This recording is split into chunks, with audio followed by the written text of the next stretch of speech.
Welcome back. You're watching McLaren Port Huron's Today's Health, and we're talking about kidney stones with board-certified urologist Dr. Glenn Betrus.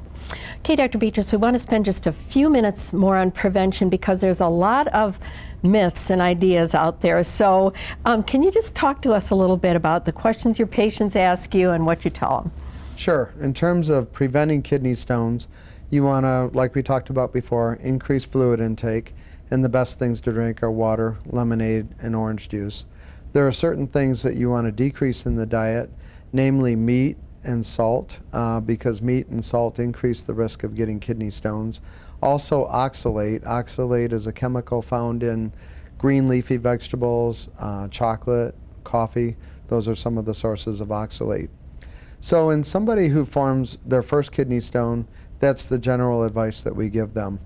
If a patient is what we call a recurrent stone former, meaning they're on their second or third or higher stone, then we do additional testing to try to determine specifically why they're getting kidney stones. So that would consist of doing some blood work and also a 24-hour urine collection. So they collect their urine for 24 hours.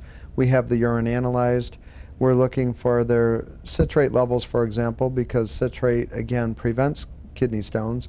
So if somebody has a deficiency of citrate, then they're more likely to develop kidney stones, and we would then prescribe medication, a citrate supplement. We're also looking at their calcium levels, their oxalate levels. If those are high, that would be a reason for them to develop kidney stones. If their blood levels of calcium were high, then we would want to consider a condition called hyperparathyroidism. The parathyroid glands are immediately behind the thyroid gland in the neck, and a tumor within them causes too much parathyroid hormone to be produced, which in turn causes calcium levels to be high, which in turn causes kidney stones to form. Wow, sounds like there's also quite a bit of lifestyle changes that can go on. Are there medications that would help prevent kidney stones? There are a couple categories of medications that can be taken for calcium stones. We talked about the citrate supplements if somebody's citrate levels were low. In some instances, if the calcium levels in the urine were high, taking hydrochlorothiazide might be helpful. That's a diuretic that decreases the calcium excretion by the kidneys. For uric acid stones, sometimes potassium citrate is helpful, and also a drug called allopurinol. And then there are other medications available for cystine stones. Well, we didn't prevent them, and now we have symptoms of a kidney stone. What are they? The classic symptoms of a kidney stone are pain, usually in the kidney area, but the pain can radiate downward toward the groin area.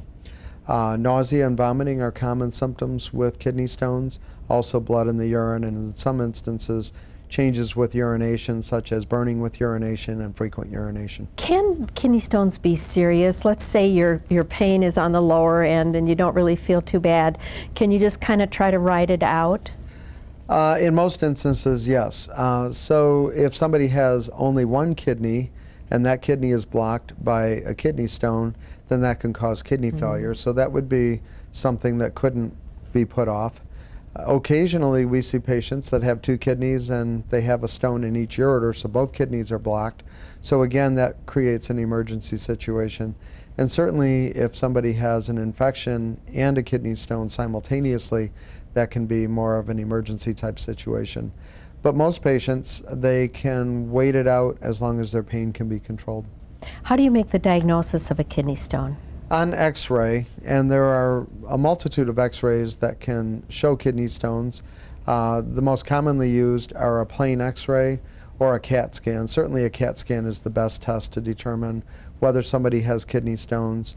And it's not just do they have kidney stones or not, but it's the size of the stone, the location of the stone, how many stones, and whether there's an associated blockage being created by a stone in the ureter.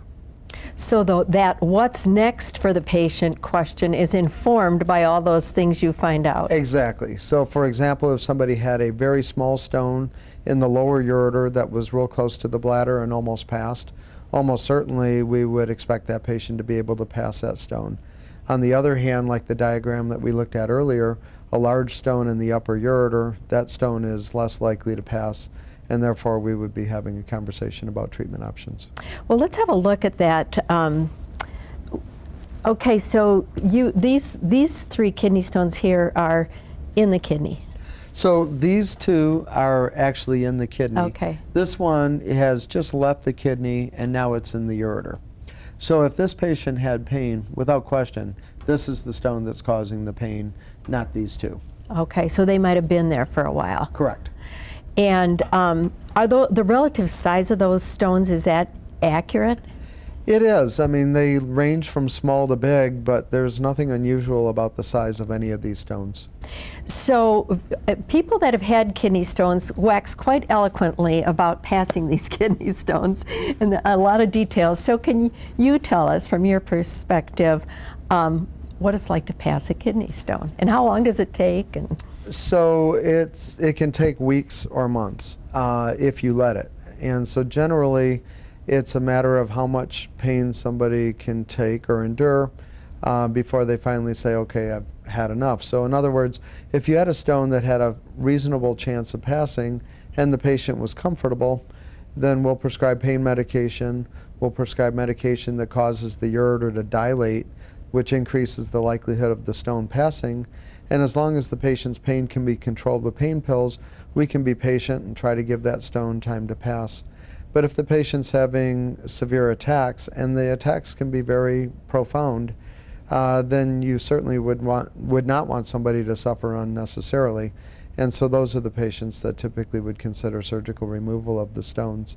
One anecdote that I think is worth mentioning is that when you talk to women with kidney stones, most of them will say that passing a kidney stone is more painful than childbirth. wow. Okay. Says it all, right? Yeah, that's right. Pretty painful. So I have to ask you then, if you don't pass your kidney stone, what are the treatment options? So there are 3 different types of surgery that can be performed. One is, well, we'll go from least invasive to most invasive. The least invasive is a procedure called extracorporeal shockwave lithotripsy, or ESWL. The original machines in the 1980s required that you be placed in a bathtub of water, and shock waves were generated and aimed at the stone to break the stone up into small pieces. The newer technology allows us to have portable machines that go from hospital to hospital. Rather than a bathtub of water, you have something that's almost like a beanbag that gets pushed up against the patient's skin, either in the lower back or in the abdomen. And there's a shock wave generator within that beanbag, and shock waves are aimed at the kidney stone to break the stone up into pieces that could then pass. The second procedure is to go up with the scope, and you can pass the scope into the bladder, up the ureter, up to where the stone is, and then pass a laser probe, a holmium laser probe, through the scope, touch the stone with that laser probe, and then the laser energy breaks the stone up into small particles that could then pass. For the largest stones in the kidney that are really too large to do either of those procedures, we can do a procedure where we make a small incision in the back and pass a scope directly into the kidney, and then use a probe to break up the stone and simultaneously remove the pieces of the stone. We're going to talk a lot more about those procedures and get some more information about what the patient experiences. But first, we're going to take a break. Okay.